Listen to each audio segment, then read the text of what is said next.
नमस्कार माय to family. तर म्हाडाच्या मुंबई मंडळाच्या 2030 घरांसाठी अर्ज विक्री आणि स्वीकृतीची प्रक्रिया नुकतीच संपुष्टात आली असून मुंबई मंडळाने अर्ज विक्री स्वीकृतीसाठी दिलेल्या विहित मुदतीत अनामत रकमेसह 1,13,000 इच्छुकांनी अर्ज सादर केले आहेत.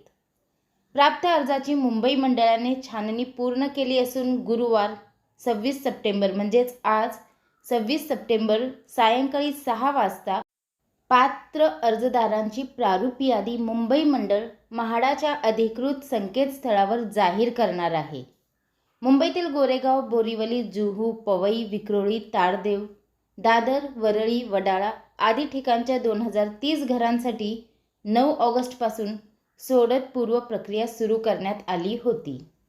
9 ऑगस्ट ते 19 सप्टेंबर दरम्यान ही प्रक्रिया सुरू होती. या कालावधीत मुंबई मंडळाकडे अनामत रकमेसह 1,13,000 अर्ज सादर झाले आहेत.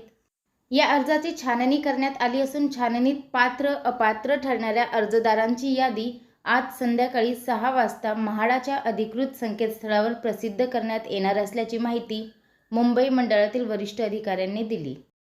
ही यादी प्रसिद्ध झाल्यानंतर अपात्र ठरलेल्या अर्जदारांना सूचना हरकती नोंदविण्यासाठी काही कालावधी देण्यात येईल.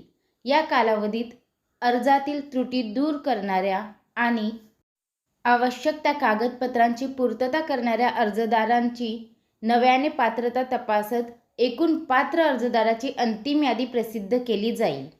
यावेळी उपमुख्यमंत्री देवेंद्र फडणवीस, उपमुख्यमंत्री अजित पवार आणि गृहनिर्माण मंत्री अतुल सावे उपस्थित असतील. सोडतीचा निकाल जाहीर झाल्यानंतर यशस्वी अर्जदारांची यादी 8 ऑक्टोबर रोजी सायंकाळी 6 वाजता म्हाडाच्या संकेतस्थळावर प्रसिद्ध करण्यात येणार आहे. त्यानंतर यशस्वी अर्जदारांना देयकार पत्र वितरित करून त्यांच्याकडून घराची विक्री किंमत भरून घेतली जाईल. निश्चित कालावधीत जे यशस्वी अर्जदार घराची संपूर्ण रक्कम, मुद्रांक शुल्क, नोंदणी शुल्क आणि देखभाल शुल्क अदा करतील त्यांना घरांचा ताबा दिला जाईल. सोडतीच्या वेळापत्रकानुसार अंतिमतः पात्र ठरलेल्या अर्जदारांची यादी 3 ऑक्टोबर रोजी सायंकाळी 6 वाजता म्हाडाच्या अधिकृत संकेतस्थळावर प्रसिद्ध केली जाईल. या यादीत जे अर्जदार समाविष्ट असतील तेच सोडतीत सहभागी होतील. त्यामुळे या यादीत एकूण किती अर्जदार पात्र ठरतात आणि किती अर्जदार सोडतीत सहभागी होतात हे 3 ऑक्टोबर रोजी स्पष्ट होईल. पात्र अर्जदारांची अंतिम यादी प्रसिद्ध झाल्यानंतर नरिमन पॉइंट येथील यशवंतराव चव्हाण प्रतिष्ठानमध्ये 8 ऑक्टोबर रोजी सकाळी 11 वाजता मुख्यमंत्री एकनाथ शिंदे यांच्या हस्ते सोडत काढली जाईल. म्हाडा मुंबई लॉटरीबद्दल हीच अपडेट मला आपल्यापर्यंत पोहोचवायची होती. व्हिडिओ पाहिल्याबद्दल धन्यवाद. आपल्या सर्वांचे आभार.